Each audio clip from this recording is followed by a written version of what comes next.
এশিয়ার ধারণাটা কিন্তু অত্যন্ত ভেগ বা মানে বিভ্রান্তিকর বলতে পারি আমি, এই কারণে যে গ্রিকরা কিন্তু এই এশিয়া শব্দটা ইন্ট্রোডিউস করেছিল। এশীয় সেঞ্চুরি সেটা সুনির্দিষ্টভাবে বোঝাচ্ছে দক্ষিণ পূর্ব এশিয়া, এবং সেখানে ভারতকেও মানে অন্তর্ভুক্ত করা প্রয়োজন। সিআই কিন্তু ওই গোয়েন্দা সংস্থা না আমেরিকার, এটা হচ্ছে সি হচ্ছে চায়না, আই হচ্ছে ইন্ডিয়া, আর এ হচ্ছে আসিয়ান। আমেরিকার প্রেসিডেন্ট ডোনাল্ড ট্রাম্প এই মুহূর্তে সব কিছু বাদ দিয়ে 5টি দেশকে নিয়ে একটা নতুন ক্লাব করতে চাচ্ছেন, যাকে বলা হচ্ছে C5। এই C5 ক্লাবে তিনি তার অতি পুরানো বন্ধু ইউরোপের দেশগুলোর বা ওই আফ্রিকা এমনকি লাতিন আমেরিকাকেও বাদ দিয়ে দিয়েছেন। অথচ তার এই C5 ক্লাবে স্থান করে নিয়েছে এশিয়ার 3টি দেশ। চতুর্থ যে দেশটি স্থান করেছে তাকে এশিয়াও বলা যায়, ইউরোপও বলা যায়। বুঝতেই পারছেন দেশটির নাম রাশিয়া। তার ট্রাম্পের এই C5 ক্লাবের নতুন সদস্য যারা, তারা হচ্ছে আমেরিকা, সেটা চিরস্থায়ী সভাপতি, রাশিয়া, চীন, জাপান ও ভারত। তো বোঝাই যাচ্ছে এই এশিয়ার দেশের আধিক্য থেকে যে এই শতাব্দীটা আসলে কার হতে চলেছে। অনেক আগে থেকে, এই শতাব্দী আসার আগে থেকেই বলা হতো যে একবিংশ শতাব্দী হবে এশিয়ানদের। এই এশিয়ানদের শতাব্দী কেন হবে, এই বিষয়টি নিয়ে আমরা কথা বলবো। সিডনি থেকে আমাদের সঙ্গে এই বিষয়ে যুক্ত হচ্ছেন ওয়েস্টার্ন সিডনি ইউনিভার্সিটির অধ্যাপক বদরুল আলম খান। অধ্যাপক খান, আপনাকে স্বাগত। আপনাকে অনেক ধন্যবাদ, আপনাদের শ্রোতা এবং দর্শকদের অনেক ধন্যবাদ। আমি যে বিষয়টি যা বলতে চাচ্ছিলাম যে সবাই বলছেন যে একবিংশ শতাব্দী হবে এশিয়ার শতাব্দী, এটা কেন? এটা কি ঠিক আছে? এটা কি এশিয়াকে, আর এশিয়ার শতাব্দী বলতেই বা আমরা কি বুঝবো? হ্যাঁ, খুবই ভালো প্রশ্ন। এশিয়ার শতাব্দী বলার আগে আমি এশিয়া যে কনসেপ্টটা সেটা সম্পর্কে একটুখানি বলতে চাই, এই কারণে যে ধরেন এশিয়ার ধারণাটা কিন্তু অত্যন্ত ভেগ বা মানে বিভ্রান্তিকর বলতে পারি আমি, এই কারণে যে গ্রিকরা কিন্তু এই এশিয়া শব্দটা ইন্ট্রোডিউস করেছিল আমাদের রাজনীতিতে এবং আমাদের চিন্তায়। এবং গ্রিকরা বুঝতো কেবলমাত্র তুরস্ককে, কারণ তুরস্ক গ্রিসের একেবারে পূব দিকে, একেবারে প্রতিবেশী দেশ। তো এরপরে ব্রিটিশরা যখন তাদের আধিপত্য স্থাপন করলো সারা বিশ্বে, তখন তারা তাদের পূবের যত অঞ্চল সেগুলোকে ভাগ করলো বিভিন্নভাবে।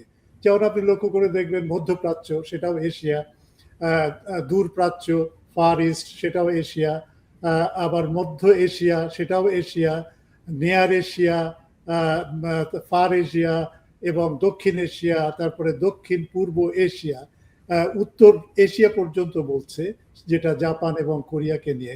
এইরকম একটা বিভাজন সৃষ্টি হয়। কিন্তু আমরা যদি বলি এশীয় সেঞ্চুরি, সেটা সুনির্দিষ্টভাবে বোঝাচ্ছে দক্ষিণ পূর্ব এশিয়া, এবং সেখানে ভারতকেও মানে অন্তর্ভুক্ত করা প্রয়োজন।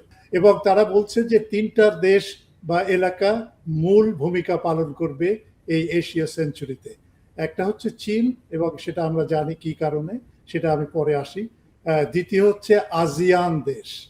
এই আসিয়ান দেশগুলো 10টি দেশ নিয়ে গঠিত, এবং এই আসিয়ান যে জোটটা, বিশেষ করে এটা জোটটা গঠন করা হয়েছিল 1967 সালে। সেটার কারণ ছিল অর্থনৈতিক ইন্টিগ্রেশন বা নিজেদের ভেতরে অর্থনৈতিক আদান প্রদান, লেনদেন এবং বাণিজ্যটাকে বৃদ্ধি করা। আর তৃতীয় হচ্ছে ইন্ডিয়া। এখন এই ইন্ডিয়ার ডেভেলপমেন্টটা, উন্নতিটা আমরা বুঝি, সেখানে ইন্ডিয়া যথেষ্ট উন্নতি করেছে এই বিগত 20-30 বছর ধরে। ইনফ্যাক্ট 1990 সাল থেকে ইন্ডিয়া যখন এই মানে বিশ্বায়নের সাথে যুক্ত হলো, তখন থেকে কিন্তু ইন্ডিয়ার ইকোনমিটা অনেক দ্রুত এগিয়ে গেল। এখনো পর্যন্ত আজকের দিনে এটা আমি যে সমস্ত হিসাবগুলো বলি সেগুলো কিন্তু সব IMF অথবা বিশ্ব ব্যাংকের থেকে আসা। আমি নিজে আমার কোনো তথ্য আমি তৈরি করি না। তো সেখানে ইন্ডিয়ার গ্রোথ এখন 6.6%। তো এটা একটা বড়, একটা বিরাট একটা ইকোনমি, তার জনসংখ্যা বিশাল, চীনের ক্ষেত্রে একই একই ব্যাপার। সুতরাং এই তিনটাকে তারা বলছে সিআইএ। সিআই কিন্তু ওই গোয়েন্দা সংস্থা না আমেরিকার। এটা হচ্ছে সি হচ্ছে চায়না, আই হচ্ছে ইন্ডিয়া, আর এ হচ্ছে আসিয়ান। এখন এই 21 শতাব্দী বলতে এবং এশিয়া বলতে এশিয়া এবং 21 শতাব্দী, তার মানে 21 শতাব্দীতে অর্থনৈতিক প্রবৃদ্ধি এবং উন্নতি সবই কেন্দ্রীভূত হবে এই এশিয়ায়, এবং সেই এশিয়াটা হচ্ছে এই তিন জায়গার মিলন, চায়না, ভারত এবং আসিয়ান দেশ, 10টি দেশ নিয়ে যে আসিয়ান সংগঠনটা আছে, জোটটা আছে, সেটাই। সুতরাং এইটাই হচ্ছে আমাদের এশিয়ান সেঞ্চুরির কনসেপ্ট। এখানে জাপানকেও কিছুটা অন্তর্ভুক্ত করে, কিন্তু জাপান ধরেন আরো একটু দূরের, এবং জাপানের প্রবৃদ্ধিটা কিন্তু এখন ওইভাবে আর নেই, খুব সংগ্রাম করতে হচ্ছে তাকে। প্রবৃদ্ধিটা জাপানের হয়েছিল 1945 সালের পর থেকে 2008 পর্যন্ত, এই গ্লোবাল ফাইন্যান্সিয়াল ক্রাইসিস যেটা হলো 2008 পর্যন্ত, এই পর্যন্তই জাপানের গ্রোথটা খুব ভালো ছিল, কিন্তু এখন সেটা 1.5, 2 বা ম্যাক্সিমাম 3 এইরকম একটা পর্যায়ে আছে। সুতরাং জাপানকেও ওইভাবে ধরা হচ্ছে না এই এশিয়ান সেঞ্চুরির ভেতরে, বা মূলত এইখানে আমি একটু জানতে চাই, তাহলে কি মধ্যপ্রাচ্যের যে আরব দেশগুলো, ধনাঢ্য আরব দেশগুলো আছে যারা বিপুল পরিমাণ পেট্রোডলারের মালিক, তারা কি এই তালিকা থেকে পুরোপুরি বাদ? তার মানে এশিয়ান সেঞ্চুরি বলতে আমরা যেটা বুঝি সেটা সেই তালিকা থেকে, তার তালিকায় মধ্যপ্রাচ্যকে ধরা হয় না। এই কারণে আপনি দেখেন, লক্ষ্য করে দেখেন যে চীনের যে অগ্রগতিটা হয়েছে সেটা ফেনোমেনাল একেবারে বলা যায়। চীনের সাথে আসিয়ান দেশের যে সমস্ত ব্যবসা বাণিজ্য হয়, সেটা আমেরিকার ধরেন ছিল 2001 সাল থেকে আমি যদি ধরি, তাহলে আসিয়ান দেশগুলোর সাথে আমেরিকার বাণিজ্য ছিল 2001 সালে $154 বিলিয়ন। সেটা পরবর্তীতে 2024 সাল পর্যন্ত সেটা বৃদ্ধি পেয়ে $354 বিলিয়ন পৌঁছায়। তার মানে 3 গুণ ধরতে পারি আমি, 3-3.5 গুণ মতো প্রবৃদ্ধি। কিন্তু চীনের ছিল মাত্র 40 বিলিয়ন এই আসিয়ান দেশগুলোর সাথে, এবং সেটা এখন হয়েছে প্রায় 900 বিলিয়নে। তাহলে চিন্তা করে দেখেন, প্রায় 25 গুণ চীনের ক্ষেত্রে প্রবৃদ্ধি বা তার বাণিজ্য আসিয়ান দেশগুলোর সাথে। সুতরাং এইরকম প্রবৃদ্ধি তো অন্য কোনো অঞ্চলে আমরা লক্ষ্য করছি না, মধ্যপ্রাচ্য বা অন্যান্য জায়গায়। সুতরাং চীন এবং আসিয়ান এবং ভারতকে এর ভেতরে ট্যাগ করা হয়েছে। এই তিনটা দেশকেই মূলত বলা হচ্ছে এশিয়ান সেঞ্চুরির চালিকা শক্তি বা ইঞ্জিন বা পাওয়ার হাউস। তাহলে এদেরকে আপনি এখনই বলছিলেন যে এই যে ব্যবসা বাণিজ্যের ভলিউমের কথা বা তাদের জিডিপির কথা, আমরা জানি যে এশিয়ার জনসংখ্যা এই মুহূর্তে সারা বিশ্বের 60%। তাদের জিডিপি এই সারা বিশ্বের জিডিপির 37-40% কাছাকাছি। তার যদি পারচেজিং পাওয়ার প্যারিটিতে যদি ধরা হয়, তাহলে তাদের ইকোনমির সাইজ হচ্ছে সারা বিশ্বের প্রায় 55%। তাহলে আসলে মানে কোন কোন প্যারামিটারে আমরা এশিয়াকে বলবো যে সত্যি এশিয়া মানে এগিয়ে যাচ্ছে? আপনি একটা ভালো একটা কনসেপ্ট একটা যোগ করেছেন এখানে, পারচেজিং পাওয়ার প্যারিটি, যেটাকে পিপিপি বলে। এই পিপির হিসাবটা হচ্ছে কেবলমাত্র অর্থ কতটুকু আমরা মানে সম্পদ কতটুকু তৈরি হলো সেটাই না, সম্পদের ডিস্ট্রিবিউশনটা কিভাবে হচ্ছে, এবং যে মুদ্রা, দেশীয় মুদ্রা আছে, সেই মুদ্রায় আমি কতটুকু কিনতে পারছি, আমার পারচেজিং পাওয়ার, এবং আমার ভালো মন্দ, আমার সংসার চালানোর ক্ষমতা, আমার চিকিৎসা, আমার অন্যান্য ক্ষেত্রে আমার যে সমস্ত খরচ, সেটা আমি কিভাবে মেটাতে পারছি। তো আপনি যদি ধরেন আমাদের বাংলাদেশের একজন, সে $10 আমেরিকান ডলার আয় করে, তার মানে সে 1200 টাকা আয় করছে।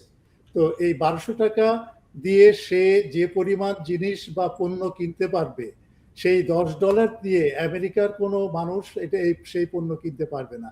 এমনকি আপনার 2 কাপ কফি খেতেও পারবে কিনা সন্দেহ, এখন যে মুদ্রাস্ফীতির কারণে যে সমস্ত সমস্যাগুলো হচ্ছে। সুতরাং পিপিপির হিসাবে আপনি লক্ষ্য করে দেখেন, চীনের এমনিতেই তার $20 ট্রিলিয়ন হচ্ছে তার জিডিপি, কিন্তু যদি পিপিপির হিসাবে বলি তাহলে $41 ট্রিলিয়ন তার, এবং আমেরিকার কিন্তু $30 ট্রিলিয়ন ঠেকে থাকে। অন্যান্য দেশ যেমন ধরেন আমাদের ভারতের এখন যে জিডিপি সেটা হচ্ছে $4.1 ট্রিলিয়ন বিশ্ব ব্যাংকের হিসাবে 2024-25 সালের এই ফাইন্যান্সিয়াল ইয়ারে। তো এবং তার গ্রোথটা হচ্ছে 6.6%, আমি আগে বলেছি। সুতরাং এইখানে যদি আমি কম্পেয়ার করি তাহলে আমি দেখব যে এশিয়ান সেঞ্চুরি আমি ঠিকই বলছি, কিন্তু এশিয়ান সেঞ্চুরির যারা পার্টনার ইন্ডিয়া, আসিয়ান দেশ এবং চীন, তাদের ভেতরেও কিন্তু একটা বৈষম্য সৃষ্টি হয়ে যাচ্ছে। যেমন ধরুন জনসংখ্যার কথাই আপনি বললেন, আমি যদি পভার্টি, দারিদ্র্যের কথা হিসাব করে দেখি তাহলে বিশ্বব্যাংকের একটা হিসাবে তারা বলছে যে $4.1 যদি কারোর থাকে প্রতিদিন, $4.1 করে যদি আয় করে কেউ, তাহলে সে পভার্টির কিছুটা উপরে থাকবে, বা পভার্টি মানে এক্সট্রিম পভার্টির উপরে কিছুটা থাকবে। তার মানে তার জীবন মোটামুটি চলবে $4.1। তো এই $4.1 আয় করছে চীনে প্রায় প্রত্যেকে, সেখানে কোনো এক্সট্রিম পভার্টি সেই অর্থে নাই। অথচ ভারতে যদি আমি চিন্তা করি তাহলে ভারতের 1/3 পপুলেশনও কিন্তু আজকে ওই $4.1 আয় করতে পারছে না, তারা স্ট্রাগল করছে। আর যদি আপনি ধরেন $10 করে আয় করতে হবে, যেটা মধ্যম আয়ের একটা ব্যাপার প্রতিদিন, সেখানে কিন্তু ভারতের 90% মানুষ $10 আয় করতে পারে না। অথচ চীনের সেখানে হচ্ছে 70-80% মানুষ $10 বেশি আয় করছে। সুতরাং এই ডিসপ্যারিটিটা বা এই বৈষম্যটা আছে এই এশিয়ান সেঞ্চুরির ভেতরে। আরো অন্যান্য ক্ষেত্রে যদি আপনি লক্ষ্য করে দেখেন তাহলে দেখবেন যে চীনের যে ডেভেলপমেন্টটা, ইভেন আসিয়ান দেশের, বিশেষ করে ভিয়েতনামের যে ডেভেলপমেন্টটা, সেটা একটা সাংঘাতিক পর্যায়ে চলে গেছে।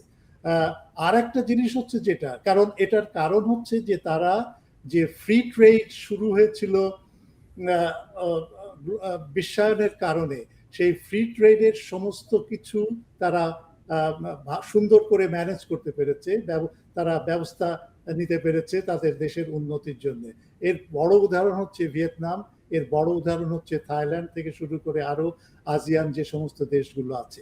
সুতরাং অন্যদিক থেকে আপনি যদি দেখেন তাহলে এই বিশ্বায়নের যে ফ্রি ট্রেড কনসেপ্টটা, যে আমি পণ্য স্বাধীনভাবে লেনদেন করব, আমি পণ্য গ্রহণ করব, আমি পণ্য পাঠাবো, এই যে ন্যাচারাল একটা ট্রেডিং যে একটা প্যাটার্ন যেটা ফ্রি ট্রেডের সাথে যুক্ত, সেই ফ্রি ট্রেড কনসেপ্টটা কিন্তু বিশেষ করে ডোনাল্ড ট্রাম্প যখন 2017, 18, 19, 20 পর্যন্ত সে যখন প্রেসিডেন্ট ছিলেন প্রথম দফায়, তারপরে আবার এখন এসে সে ফ্রি ট্রেড কনসেপ্টটাই কিন্তু নষ্ট করে দিয়ে তারা বলছে ফেয়ার ট্রেড। তার মানে তারা তাদের জন্য যেটা ফেয়ার তারা সেইভাবে দেখবে, এবং সেখানে আপনার এই যে সমস্ত নানা বিধিনিষেধ এবং ট্যাক্স আরোপ করে তারা এটাকে করছে। কিন্তু এশিয়ান দেশগুলোর ভেতরে আপনি কখনো লক্ষ্য করবেন না যে তারা ফ্রি ট্রেড কনসেপ্টের বদলে তারা বলছে ফেয়ার ট্রেড, তারা বলছে না। সুতরাং তারা এইখানে গেইন করছে কিন্তু, এবং তাদের ভেতরে যে পারস্পরিক সম্পর্ক সেটা কিন্তু সাংঘাতিক একটা ব্যাপার। আপনি আরেকটা জিনিস লক্ষ্য করে দেখেন যে ব্রাজিল তো হচ্ছে আমেরিকার একেবারে কাছের দেশ, কিন্তু ব্রাজিলের সাথে আমেরিকার যে ট্রেড সেটা ধরেন 70 কি 80 বিলিয়ন ডলার। কিন্তু আপনি যদি ব্রাজিলের সাথে চীনের ট্রেডটা লক্ষ্য করে দেখেন তাহলে সেখানে দেখবেন যে তাদের ট্রেড অনেক বেশি, প্রায় 400 বিলিয়ন ডলারের একটা ফিগার আর কি সেখানে। সুতরাং আমেরিকা ওই ট্রেড বাধা, ফ্রি ট্রেড কনসেপ্টটাকে, এটা কিন্তু তাদেরই কনসেপ্ট, বিশেষ করে অ্যাডাম স্মিথ এবং ডেভিড রিকার্ডো, ব্রিটিশ দুইজন অত্যন্ত প্রখ্যাত দুইজন অর্থনীতিবিদ, তারাই কিন্তু এই ফ্রি ট্রেড কনসেপ্টটা ইন্ট্রোডিউস করেছিল। এবং তারা ইন্ট্রোডিউস করেছিল এই কারণে যে ফ্রি ট্রেডের মাধ্যমে একটা দেশের সাথে আরেক দেশের মানুষের সাথে মানুষের সম্পর্ক বৃদ্ধি পাবে এবং সেই সম্পর্ক বৃদ্ধির কারণে পৃথিবীতে শান্তি প্রতিষ্ঠিত হবে। সুতরাং ফ্রি ট্রেডই হচ্ছে একমাত্র পথ, যে পথে এগিয়ে গেলে প্রত্যেকটা দেশের মধ্যে সৌহার্দ্য এবং একটা পরস্পর সহমর্মিতার একটা সম্পর্ক গড়ে উঠবে। সুতরাং এই দিক থেকে কিন্তু আরো অনেক হিসাব আছে যেগুলো থেকে আমরা বলতে পারি যে চীন, আসিয়ান এবং আমাদের পার্শ্ববর্তী দেশ ভারত, তারা অত্যন্ত ভালো করছে এই তাদের বাণিজ্যকে বহির্বিশ্বে ছড়িয়ে দেওয়ার ক্ষেত্রে। এই ক্ষেত্রে হ্যাঁ বলুন। এই যে এরা যে এগিয়ে গেল, এদের এগিয়ে যাওয়াটা পেছনে মানে একদল এশিয়ার দেশ পারলো আর একদল পারলো না, এইটা যদি একটু বলেন। হ্যাঁ, এক দেশ এশিয়ার ভেতরেই যেটা বলছিলাম আমি, যে বৈষম্যের একটা ব্যাপার আছে, এক দেশ পারলো আর এক দেশ পারলো না।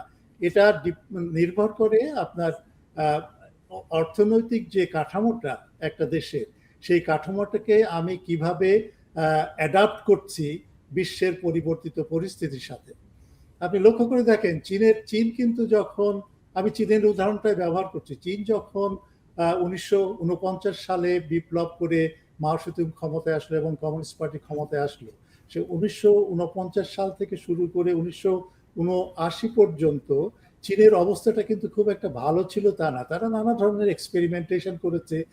তারা গ্রেট লিপ নামে একটা নীতি প্রবর্তন করে, কালচারাল রেভলিউশন একটা কনসেপ্ট তারা ইন্ট্রোডিউস করে।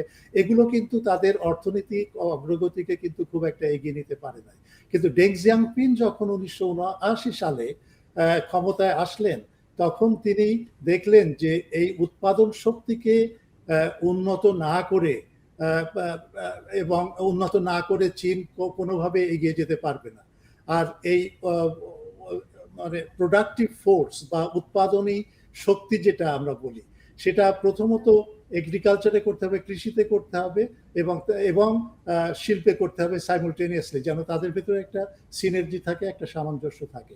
এবং সেই কারণে কিন্তু ডেং জিয়াওপিংয়ের একটা বড় একটা নীতি ছিল যে এই উৎপাদন শক্তিটাকে বৃদ্ধি করার জন্য প্রথমে একটা সীমিত এলাকায় এই উৎপাদন শক্তিকে বৃদ্ধি করতে হবে, তারপরে এই বৃদ্ধিটাই পরবর্তীতে ট্রিকল ডাউন থিওরি বলে যেটাকে, যে চুইয়ে পড়া অর্থনীতির মতো করে সারা চীনে ছড়িয়ে পড়বে। এবং সেটাই তারা করেছিল, যার ফলে আপনি লক্ষ্য করে দেখবেন তাদের ইনভেস্টমেন্ট, তারা আমেরিকার সাথে ঘনিষ্ঠ সম্পর্ক করলো, তারা আমেরিকার ইনভেস্টমেন্টটাকে নিয়ে আসলো তাদের দেশে, এবং সেইভাবে এবং ইনভেস্টমেন্টের সাথে তারা একটা শর্ত দিল যে হ্যাঁ তুমি আমাদের দেশে ইনভেস্ট করতে পারো, কিন্তু আমাদের দেশের কোম্পানির হবে 51% এবং তোমাদের হবে 49%। এটা হচ্ছে একটা শর্ত। দ্বিতীয় শর্ত হচ্ছে যে তোমাকে টেকনোলজি ট্রান্সফার করতে হবে, তুমি কেবলমাত্র আমার দেশের শ্রমকে মানে কাজে লাগিয়ে তুমি মুনাফা করবে সেটা হবে না, তোমার যে টেকনোলজি সেটা আমার সাথে শেয়ার করতে হবে। সুতরাং 1979 সাল থেকে শুরু করে প্রায় 2002-04 বা আরো একটু পরে এই টেকনোলজি ট্রান্সফারের কারণেই কিন্তু চীন এত দূর এগিয়ে যেতে পেরেছে, এবং সেটা অন্য দেশ এইভাবে ট্যাপ করতে পারে নাই। এবং চীনের নেতাদের ভেতরে যে দূরদর্শিতা, সেটা একটা সাংঘাতিক ব্যাপার। আপনি লক্ষ্য করে দেখেন যে চীনে আমরা বলি যে হ্যাঁ চীন ক্যাপিটালিস্ট হয়ে গেছে, সেখানে পুঁজিবাদী অর্থনীতি, কিন্তু আসলে সেটা ওইভাবে সম্পূর্ণ অর্থে না। চীনের যে একজন প্রখ্যাত নেতা, তার নাম হচ্ছে চেন ইউন, তিনি হচ্ছে দ্বিতীয় ইম্পর্টেন্ট ব্যক্তি ছিলেন ডেং জিয়াওপিং এর পরে। তো তিনি কিন্তু এই অর্থনৈতিক সংস্কারটা করেছিলেন, এবং তার নীতি ছিল কেজ থিওরি, কেজ মানে পাখির খাঁচার থিওরি। তো সে বলছে যে পাখি মানে একটা খাঁচার ভেতরে একটা পাখি আছে, পাখিটা হচ্ছে রূপক অর্থে, পাখি হচ্ছে ক্যাপিটাল, পুঁজি বা ধনতান্ত্রিক গোষ্ঠী বা ক্যাপিটালিস্ট ক্লাস। তো তাদেরকে আমি সুবিধা দিব ততক্ষণ পর্যন্ত যতক্ষণ পর্যন্ত আমার দেশের মঙ্গল হয় এবং আমার দেশের অর্থনীতিটা উন্নতি হয়, তারা শুধুমাত্র মুনাফা নিয়ে যাবে না। সুতরাং যখনই তারা লক্ষ্য করে দেখেছে যে তাদের পুঁজিবাদী ক্লাস তারা একটু বেশি শক্তিশালী হয়ে উঠছে এবং তারা এক্সপ্যান্ড করে এমন সমস্ত সেক্টরে তারা বিনিয়োগ করার চেষ্টা করছে যে সেক্টরগুলো তাদের মানে ক্রিটিক্যাল না বা ইম্পর্টেন্ট না, তখন তাদেরকে রেগুলেট করার জন্য ওই পাখির খাঁচাটাকে একটু টাইট করা রাষ্ট্রের মাধ্যমে। কারণ রাষ্ট্রই কিন্তু সমস্ত লোনগুলো বা এই মানে শিল্পের বিকাশের জন্য যে সমস্ত লোন দেওয়া হয় সেটা কিন্তু রাষ্ট্রীয় ব্যাংকের মাধ্যমে যায়। সুতরাং এইভাবে এই যে কেজ থিওরির মাধ্যমে এই ভদ্রলোক চেন ইউন, অত্যন্ত বিখ্যাত একজন ইকোনমিস্ট, তিনি চীনের ইকোনমিটাকে এইভাবে সংস্কার করতে পেরেছিলেন। এই ধরনের সংস্কারমনা নেতৃত্ব আমাদের এশিয়ার অন্য কোনো দেশে, ভিয়েতনাম ছাড়া আরো কয়েকটা দেশের ভেতরে আছে, যেমন মালয়েশিয়ার এখন বর্তমান যিনি প্রধানমন্ত্রী তিনিও কিন্তু দেশকে ওইভাবে নিয়ে যাচ্ছেন। আর একটা আশ্চর্যজনক ব্যাপার হচ্ছে ইন্দোনেশিয়া। আজকে ইন্দোনেশিয়ার যে অগ্রগতিটা হচ্ছে, তারা কিন্তু ফান্ডামেন্টাল কিছু ইকোনমিক চেঞ্জ নিয়ে এসছে, সংস্কার নিয়ে এসছে, এবং সেই কারণে আমার মনে হয় যে আর 10 বছরের ভেতরে ইন্দোনেশিয়া কিন্তু 6ম লার্জেস্ট, সবচেয়ে বৃহৎ ইকোনমি হতে যাচ্ছে। সুতরাং সবকিছু নির্ভর করছে দেশের উপরে ভিত্তি করে, দেশের নেতৃত্ব, রাজনৈতিক স্থিতিশীলতা এবং দূরদর্শিতা, এই জিনিসগুলো, এবং পারস্পরিক বিনিময়ের মাধ্যমে সংঘাত না, একটা শান্তিপূর্ণ পরিবেশে অর্থনীতিকে কিভাবে ডেভেলপ করা, সেটাই হচ্ছে বড় কথা। আপনি আসিয়ানের ইয়েটাই চিন্তা করে দেখেন, যখন মিয়ানমারে যখন গন্ডগোল হচ্ছে এবং যখন আর্মি ক্ষমতা নিয়ে নিল একটা পর্যায়ে, সুকিকে বাদ দিয়ে তাকে উৎখাত করে আর্মি নিয়ে নিল, তখন কিন্তু একটা সারা বিশ্বে, বিশেষ করে পশ্চিমা বিশ্বে একটা সাংঘাতিক একটা মানে একটা আলোড়ন সৃষ্টি করে তারা বলল যে হ্যাঁ, আবার আর্মি চলে আসছে, সুতরাং আসিয়ান থেকে যেন তাকে বের করে দেওয়া হয়, আসিয়ানের সদস্য পদ যেন তাকে না দেওয়া হয়। কিন্তু আসিয়ান কিন্তু সেই পথে যায়নি। সে ধৈর্য ধরে মিয়ানমারের যে ডেভেলপমেন্টটা হচ্ছিল সেটাকে তারা ধৈর্য ধরে সেটা সহানুভূতির সাথে দেখেছে, এবং তাদের একটা নীতি হচ্ছে যে অন্য দেশে আমি নাক গলাবো না বা ইন্টারফেয়ার করব না। সুতরাং সেইভাবে একটা শান্তিপূর্ণ পরিবেশে কিন্তু আসিয়ান। আরেকটা আমি উদাহরণ দিই আসিয়ানের ডেভেলপমেন্টের কারণটা কি, সেটা হচ্ছে যে আমেরিকা এবং নেটো কিন্তু অনেকবার চেষ্টা করেছে, বিশেষ করে জাপানের মাধ্যমে, যে এশিয়ান নেটো তৈরি করা, এবং সেটার ঘাঁটি হবে জাপানে। সুতরাং তখন কিন্তু এই আসিয়ানের প্রত্যেকটা দেশ এককভাবে, ঐক্যবদ্ধভাবে তারা প্রতিরোধ করেছে এটা, এবং প্রতিরোধ করে তারা সফল হয়েছে। এখন আর কিন্তু আমেরিকা বা নেটো ওই এশিয়ান নেটোর কথা এখনো বলছে না, বা মধ্যপ্রাচ্যের নেটোর কথা এখনো বলছে না। সুতরাং সবকিছু নির্ভর করছে কেন একটি দেশ উন্নতির দিকে যাচ্ছে, কেন একটা দেশ যাচ্ছে না, সেটা সম্পূর্ণ নির্ভর করছে আমাদের দেশের নেতৃত্ব, মানে দেশের নেতৃত্ব, এবং সেই নেতৃত্ব সংস্কারের পথে কতটুকু শ্রদ্ধাশীল এবং কতটুকু এগিয়ে যাবে, সেটাই হচ্ছে মূল কথা।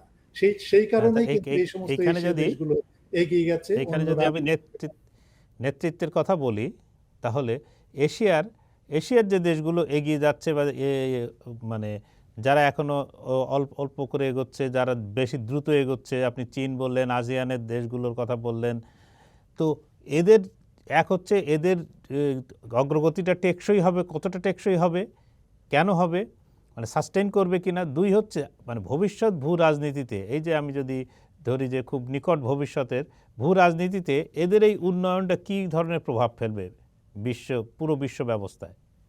এদের এগিয়ে যাওয়ার 3টে কারণ।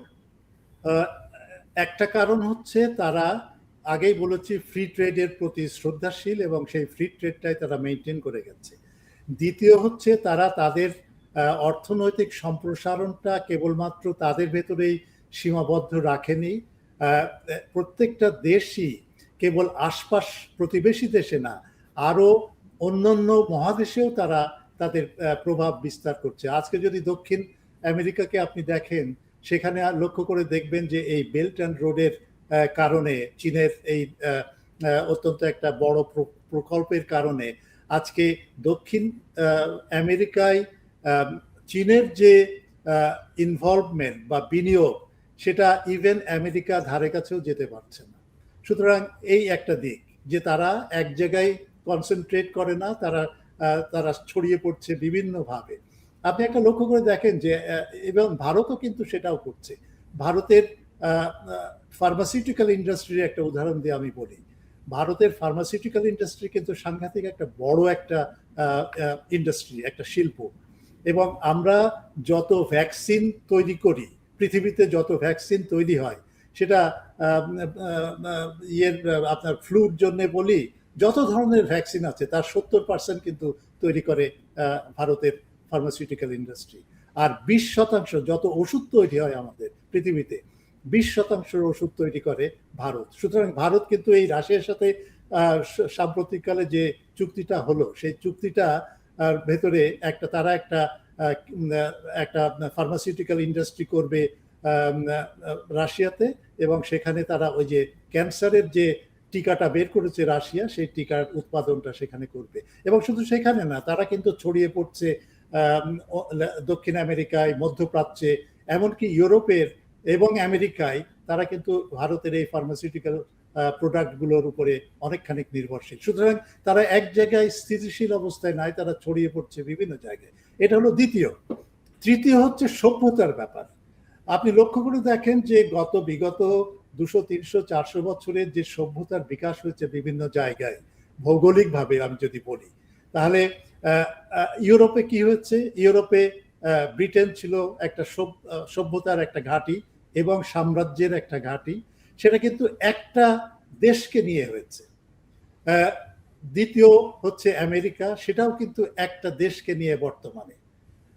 কিন্তু আমি যদি এশিয়ার কথা বলি, বিশেষ করে দক্ষিণ পূর্ব এশিয়া এবং ভারত, সেখানে আপনি লক্ষ্য করে দেখবেন সাইমultaneously, পাশাপাশি, একটা না বেশ কয়েকটা সভ্যতা এগিয়ে যাচ্ছে। এবং এই এগিয়ে যাওয়ার গতিটা কিন্তু প্রতিরোধ করা হয়েছিল সাম্রাজ্যবাদের কারণে। এগেন আমাকে বলতে হচ্ছে ব্রিটেনের কারণে এবং কিছুটা আমেরিকার কারণে। বিশেষ করে ব্রিটেনের কারণে, এই কারণে যে ব্রিটেন আমাদের দেশগুলোকে, এই এশিয়া, দক্ষিণ এশিয়া থেকে শুরু করে দক্ষিণ পূর্ব এশিয়া, এবং চীন কিন্তু এখনো বলছে যে এই 100 বছরের যে হিউমিলিয়েশন, 1839 সালে যে আপনার ওপিয়াম যুদ্ধ শুরুর পর থেকে ব্রিটেন যখন চীনের মাটিতে পা দিল, সেই সময় থেকে 100 বছর ধরে যে সময় কেটে গেছে, এটা হচ্ছে তারা বলছে যে সেঞ্চুরি অফ হিউমিলিয়েশন, এবং তারা এটা কখনো আর করতে দিবে না। সুতরাং আমাদের আমরাও কিন্তু ভারতবর্ষে সেই একই হিউমিলিয়েশন আমরা পেয়েছি, কিন্তু চীন যেভাবে সেটাকে আইডিয়ালাইজ করেছে এবং সেটা তারা একটা পলিটিক্যাল একটা প্ল্যাটফর্মে নিয়ে গেছে, আমরা কিন্তু সেটা পারিনি। আমরা কিন্তু এখনো পর্যন্ত ওই যে ব্রিটেন একটা বৃহৎ একটা দেশ এবং সভ্যতার একটা ঘাঁটি, এইভাবে আমরা কিন্তু আমাদের ওই যে গোলামির যে একটা চরিত্র, সেটা এখনো আমরা টিকিয়ে রেখেছি। সুতরাং আরো দেখেন, এই যে সভ্যতাগুলো ছিল, যে চম্পক সভ্যতা, তারপরে খিমের সভ্যতা, তারপরে ভিয়েতনামের যে সভ্যতা, এই সভ্যতাগুলো কিন্তু বিকশিত হতে পারেনি ব্রিটেনের কারণে, ফ্রান্সের কারণে, এই যে সাম্রাজ্যবাদী শক্তির কারণে। এখন সেগুলো বিকশিত হচ্ছে। সুতরাং একটা ফুল না, এই যে মাও জেদুং বলছিল না যে লক্ষ ফুল ফুটবে আমাদের এই অঞ্চলে বা চীনে, সেই রকম একটা লক্ষ ফুল ফোটার একটা প্রেক্ষাপট তৈরি হয়েছে বর্তমানে, সেটা ভারত থেকে শুরু করে এই পর্যন্ত। আপনি যদি আরেকটা জিনিস, এই দক্ষিণ পূর্ব এশিয়া পর্যন্ত, সুতরাং এই তিনটা ফ্যাক্টর যেটা আমি উল্লেখ করলাম, একটা হচ্ছে ফ্রি ট্রেডের প্রতি সহানুভূতি এবং বিশ্বস্ত থাকা, দ্বিতীয় হচ্ছে নিজের ভেতরে না, আরো সম্প্রসারণ করা, সহযোগিতা করা অন্যান্য দেশ এবং মহাদেশের সাথে, এবং তৃতীয় হচ্ছে আগের যে সভ্যতার যে ঐতিহ্য ছিল, সেটাকে পুনর্জাগরিত করে তাকে অর্থনৈতিক উন্নতির দিকে এগিয়ে নিয়ে যাওয়ার একটা ব্যবস্থা করা। তার কিন্তু আলামত আপনি লক্ষ্য করে দেখবেন, যেমন ধরেন কোরিয়া, আজকে কোরিয়ান যে সমস্ত টিভি প্রোগ্রাম তারা করছে, সেটা কিন্তু সাংঘাতিক একটা পপুলার হয়ে গেছে, সারা বিশ্বে কিন্তু এটা ছড়িয়ে পড়ছে এবং তারা খুবই ভালো করছে।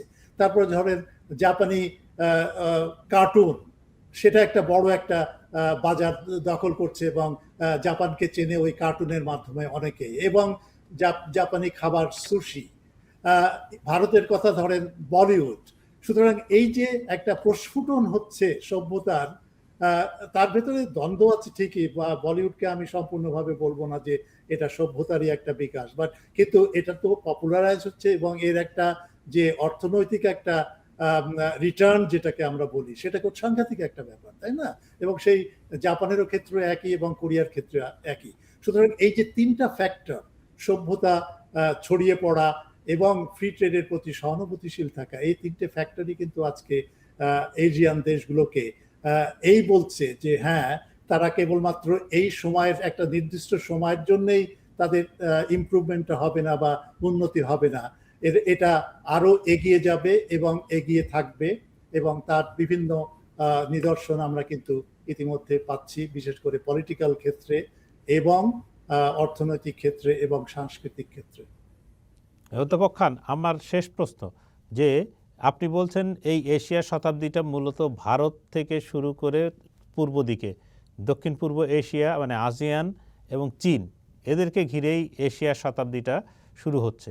আসলে তাহলে আমাদের বাংলাদেশের অবস্থানটা কোথায় এই যে যাত্রায়, এই যে এশিয়া শতাব্দীতে বাংলাদেশ কোথায় থাকবে?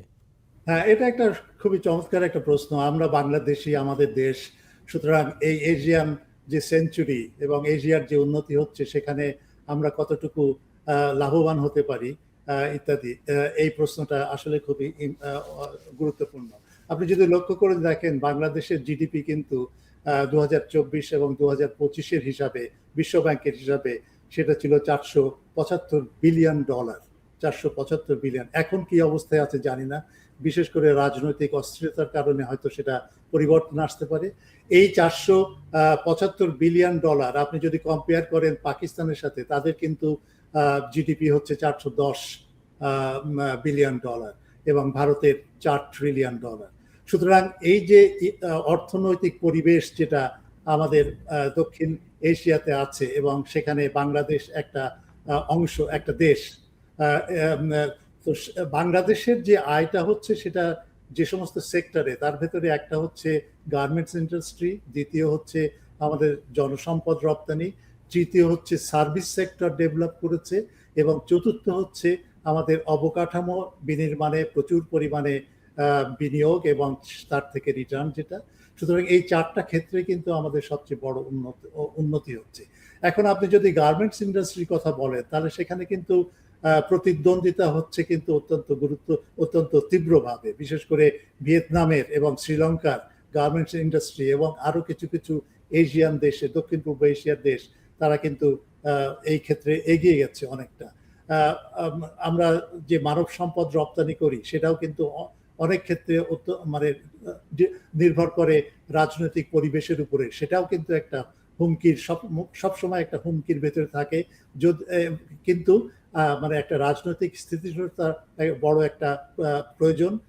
এই কারণেই তৃতীয় হচ্ছে সার্ভিস ইন্ডাস্ট্রি, যেটা ডেভেলপ করেছে আমাদের দেশে, বিনিয়োগ হচ্ছে কেএফসি, ম্যাকডোনাল্ডস থেকে শুরু করে আরো অন্যান্য দেশ, মধ্যপ্রাচ্য থেকে শুরু করে তারা বিনিয়োগ করছে, এবং সেখানে আমাদের প্রচুর একটা সম্পদ তৈরি হচ্ছে। আর একটা হচ্ছে ইনফ্রাস্ট্রাকচার, যেটা বললাম। কিন্তু এর সবই হচ্ছে এবং এশিয়ার সাথে, বিশেষ করে চীনের সাথে আমাদের একটা ভালো সম্পর্ক আছে। আমার মালয়েশিয়ায় এবং ইন্দোনেশিয়ায় আমাদের রাষ্ট্রপ্রধানরা বিভিন্ন সময় গেছেন এবং সেই সমস্ত জায়গায় ট্যাপ ইন করার চেষ্টা করেছেন। কিন্তু আমি আরো বলবো যে এই আমাদের বাংলাদেশ যদি সুবিধা ভোগ করতে চায় এশিয়ান সেঞ্চুরির এই প্রবৃদ্ধি থেকে, তাহলে অবশ্যই একটা রাজনৈতিক পরিবেশটাকে শান্ত করতে হবে, একটা স্থিতিশীল সরকার গড়ে তুলতে হবে। প্রতিবেশী দেশদের সাথে ভালো সম্পর্ক না করে এই অর্থনৈতিক প্রবৃদ্ধির সাথে মিশে যাওয়া আমাদের পক্ষে সম্ভব হবে না।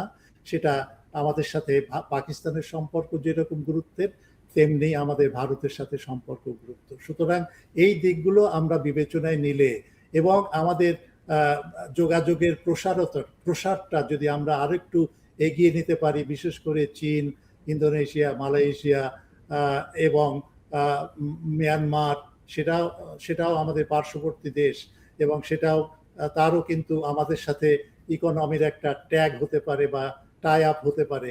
সুতরাং এই জিনিসগুলোর প্রতি আমরা যদি অত্যন্ত ধৈর্য সহকারে এবং একটা জিনিস কি জানেন বৈদেশিক সম্পর্কের ক্ষেত্রে, সেটা হচ্ছে স্ট্র্যাটেজি। আমার স্ট্র্যাটেজি কি হবে, একটা গ্র্যান্ড স্ট্র্যাটেজি দিয়ে আমার না থাকে একটা দেশে, তাহলে কিন্তু সেই দেশ একটু এখন এই বছরে আমি এটুকু করলাম, সামনের বছরে এটুকু করলাম, আর পরের বছরে আমি এটুকু করলাম, উইদাউট এনি গ্র্যান্ড স্ট্র্যাটেজি সেই দেশের পক্ষে এগিয়ে যাওয়া অত্যন্ত কঠিন।